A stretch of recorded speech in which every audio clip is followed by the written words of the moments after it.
নমস্কার বন্ধুরা, অ্যাস্ট্রোগণিত চ্যানেলে আরেকটি নতুন ভিডিওয় আপনাদের সবাইকে স্বাগত জানাই। আজকে যে ভিডিওটি আমি বানাচ্ছি এটি হস্তরেখার আন্ডারে আসবে, অর্থাৎ পামিস্ট্রির প্লেলিস্টে আপনারা পাবেন। আজকে আমরা পামিস্ট্রিতে ম্যারেজ লাইন সম্পর্কে অর্থাৎ বিবাহ রেখা সম্পর্কে একটু এলাবোরেটলি আলোচনা করব। আমার এর আগে পামিস্ট্রির একটি ভিডিওয়ে বেসিক লাইনগুলো কি কি, প্রিন্সিপাল লাইন অর্থাৎ প্রধান রেখাগুলো কি কি এবং কোন গ্রহের কোন অংশ অর্থাৎ কোন পর্বত আমাদের হাতের তালুতে অবস্থান করছে, বৃহস্পতি, শনি, রবি, বুধের যে পর্বতগুলি সেগুলি সম্পর্কে একটা বেসিক ধারণা একটা করার চেষ্টা করেছি। তো আজকের এই ভিডিওয় আমরা বিবাহ রেখা সম্পর্কে জানব। দেখুন বন্ধুরা, বিবাহ রেখা হলো ঠিক আপনারা আমার এই বোর্ডে যা দেখছেন, অর্থাৎ এই যে কনিষ্ঠাঙ্গুলি এইটা আর এই হার্ট লাইন অর্থাৎ হৃদয় রেখার মাঝ বরাবর যে লাইনটি দেখতে পাচ্ছেন এটিরই নাম হলো ম্যারেজ লাইন অথবা বিবাহ রেখা। তো এই রেখাটি অনেকের দেখবেন একটি, অনেকের দেখবেন একাধিক আছে, আবার কারু কারু দেখবেন ঠিক মাঝ বরাবর অর্থাৎ এই কনিষ্ঠাঙ্গুলির বেস থেকে হার্ট লাইনের ঠিক মাঝ বরাবর অবস্থান করছে। কারু কারু হার্ট লাইনের দিকে অবস্থান করে, কারু কারু হার্ট লাইনের থেকে দূরে অর্থাৎ কোড়ে আঙুলের এই গোড়ার দিকে কিছুটা অবস্থান করে। তো এগুলো প্রত্যেকটারই কিছু আলাদা আলাদা সিগনিফিকেন্স আছে, তো সেইগুলো নিয়েও আজকে আলোচনা করব। দেখুন, সব থেকে আগে বলি যে এই রেখাটি থেকে কিন্তু মানে এই রেখাটির পজিশন থেকে কোনো একটি জাতক বা জাতিকার বিবাহ মোটামুটি কত বছরে হবে সেটা একটা আন্দাজ করা যায়। সেটা কীরকম, এই বিষয়ে আমি একটা শর্ট আপলোডও করেছিলাম, সেখানেও হয়তো আপনারা দেখেছেন। এখানে একটু ডিটেলে বলি। এই যে হার্ট লাইন, এই হার্ট লাইন যেখানে এসে আমাদের হাতের তালুর একদম শেষ হচ্ছে আর কি, এইখান থেকে এই কোড়ে আঙুলের বেস পর্যন্ত টোটাল এই জায়গাটাকে ধরা হয় 50 ইয়ার্স অর্থাৎ 50 বছর। 50 ইয়ার্স মানে কোন জায়গাটা না, এই জায়গাটা। তো এটা যদি 50 ইয়ার্স হয় তাহলে এই লাইনটা দেখতে হবে যে কোথায় অবস্থান করছে। মানে এখান থেকে 0 আর এখানে কিন্তু 50, এই যে বেস অফ দ্য লিটল ফিঙ্গারে, এখানে যদি 0 হয় তো এখানে 50। আমি একটু লিখে দিই, এখানে যদি 0 হয় তো এখানে 50, অর্থাৎ 0 থেকে 50 এর মধ্যে বিবাহ কখন হবে। তো এই লাইনটা যদি ঠিক মাঝখানে অবস্থান করে তাহলে বুঝতে হবে জাতক বা জাতিকার মোটামুটিভাবে ওই 25, 26 কি ম্যাক্সিমাম 27 বা এইদিকে 24 এই রেঞ্জে বিবাহটা হবে। যদি দেখা যায় যে এই রেখাটি কিছুটা কোড়ে আঙুলের দিকে অবস্থান করছে, তার একটু দেরিতে হবে। কতটা দূরে অবস্থান করছে তার উপর, এটা যদি অনেকটা দূরে অবস্থান করে প্রায় কোড়ে আঙুলের এই গোড়ার কাছাকাছি, তাহলে বুঝতে হবে তার 40-42 বছর বয়সে বিয়ে হবে।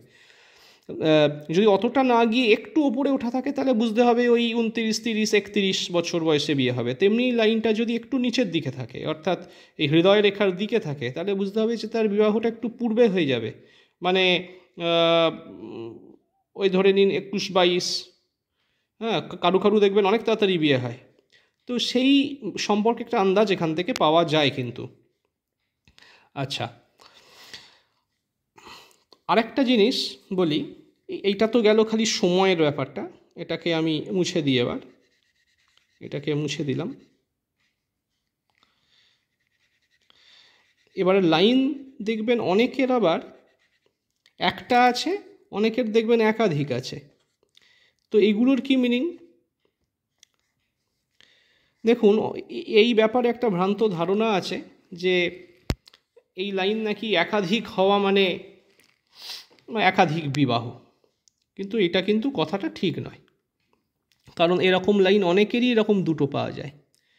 আপনারা দেখবেন এটা ম্যাক্সিমাম লোকের দুটো আছে, আবার কারু কারু তো 3-4টে আছে। যদি কারুর দুটো থাকে তার মানে এই নয় যে তার দুটো বিবাহ। সাধারণত বেশিরভাগ মানুষের দুটো থাকে।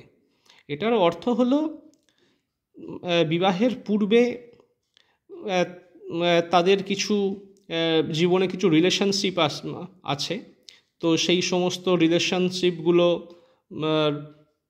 মধ্যে তো সম্পূর্ণতা প্রাপ্ত হয় আর কোনো একটি রিলেশনে আর কি, অর্থাৎ সেটা বিবাহতে গিয়ে দাঁড়ায়। তো সুতরাং এরকম ভাবার কিছু নেই যে এদের মানে দুটো বিবাহ। জীবনে হয়তো বিবাহের পূর্বে কোনো জাতক বা জাতিকা হয়তো রিলেশনশিপে গেল, কিন্তু সেটা শেষ পর্যন্ত হয়তো বিবাহ পর্যন্ত গড়ালো না, তার পরবর্তীকালে আরেকটি রিলেশনশিপ হলো, দিয়ে সেটা বিবাহ পর্যন্ত পৌঁছলো। সাধারণত এই ধরনের জিনিসগুলো দেখা হয়ে থাকে। কারু কারু ক্ষেত্রে দেখা যায় যে এই লাইনটা 3টে। যদি দেখা যায় যে 3টে, তার মানেও এই রকম ব্যাপারটা নয় যে তাদের 3টে বিবাহ। তার মানে হচ্ছে এরা ইয়ং বয়সে খুবই এরা মানে রোম্যান্টিক থাকে এবং এদের প্রচণ্ড আকর্ষণ ক্ষমতা থাকে। এরা হয়তো একাধিকবার প্রেমে পড়ে, কিন্তু যখন এরা আলটিমেটলি বিবাহ করে তখন কিন্তু এদের মতো লয়াল মানুষ পাওয়া খুব কম। অর্থাৎ এরা কিন্তু অত্যন্ত লয়াল হয় আর কি। আর একটা জিনিস বলি যে এইখানে কিন্তু অনেক সময় 3-এর জায়গায় 4-5টা পর্যন্ত লাইন দেখা যায়, এরকম খুব রেয়ার যদিও, কিন্তু খুব রেয়ার ক্ষেত্রে হলেও এরকম অনেক লাইন দেখা গেছে কোনো কোনো ক্ষেত্রে। তো সেক্ষেত্রে আমি বলি, সেক্ষেত্রে যে 4-5টা বিবাহ তো নয়ই, উল্টে বরং এইটা বোঝা যায় যে তারা হয়তো বৈরাগ্যর দিকে যাবে, অর্থাৎ তারা বিবাহই করবে না। মানে সাধু সন্ন্যাসীদের ক্ষেত্রে এরকম রেখা কিন্তু দেখা গেছে। তবে আমাকে যদি জিজ্ঞেস করেন ব্যক্তিগতভাবে কোন ক্ষেত্রটা আমি সবথেকে বেশি মানে পছন্দ করি আর কি, তো সেক্ষেত্রে আমি বলবো এইটি মাঝখান বরাবর একটি লম্বা রেখা, এটি হলো খুব ভালো। বা যদি অতটা যদি লম্বা নাও হয়, কিছুটা গিয়েও এই মোটামুটি এখান পর্যন্ত, এইটার অর্থ হলো সে অত্যন্ত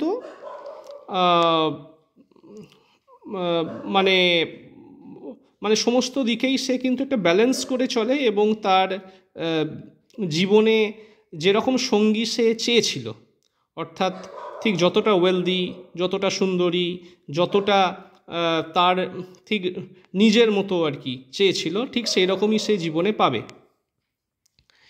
এখান থেকে সোলমেট পর্যন্ত মানে দেখা হয়ে থাকে। তো সেটা আমি একটু পরে বলছি সোলমেট কীভাবে বোঝা যায়। তো সুতরাং যদি একটা লাইন দেখা যায় সেক্ষেত্রে কিন্তু জিনিসটা সবথেকে ভালো বলে আমার ব্যক্তিগতভাবে মনে হয় আর কি, ঠিক সে যেমন চেয়েছে সেই রকম পাবে আর কি। আচ্ছা, আরেকটা জিনিস বলি, অনেক সময় দেখবেন যে এই লাইন কারুর একটু নিচের দিকে বেন্ড হয়ে এলো, অর্থাৎ সোজা না গিয়ে একটু নিচের দিকে বেন্ড হয়ে এলো, অর্থাৎ এরা কিন্তু মানে হৃদয় দিয়ে চলে, অর্থাৎ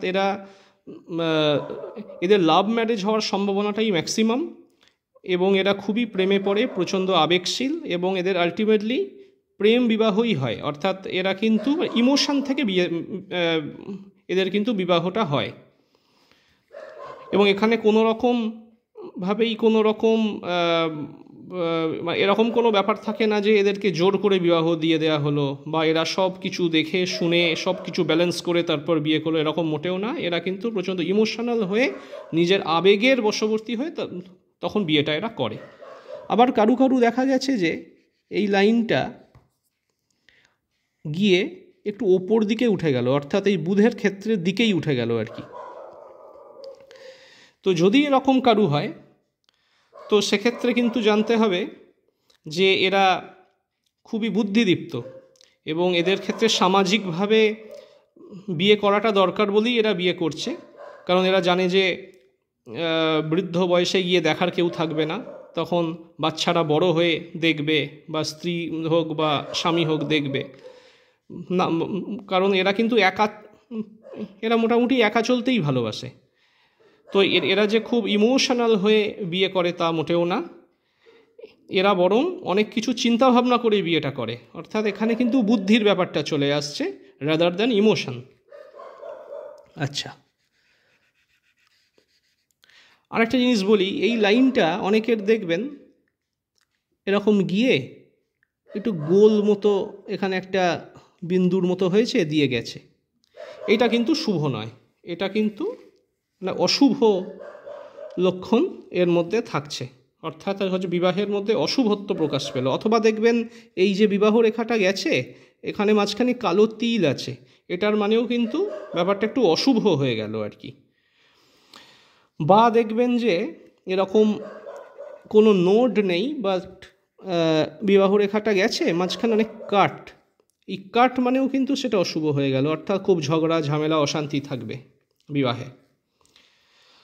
আচ্ছা, আরেকটা জিনিস বলি যে কারু কারু দেখবেন যে বিবাহ রেখা এরকম সোজা গিয়ে এরকম দুভাগ হয়ে গেছে।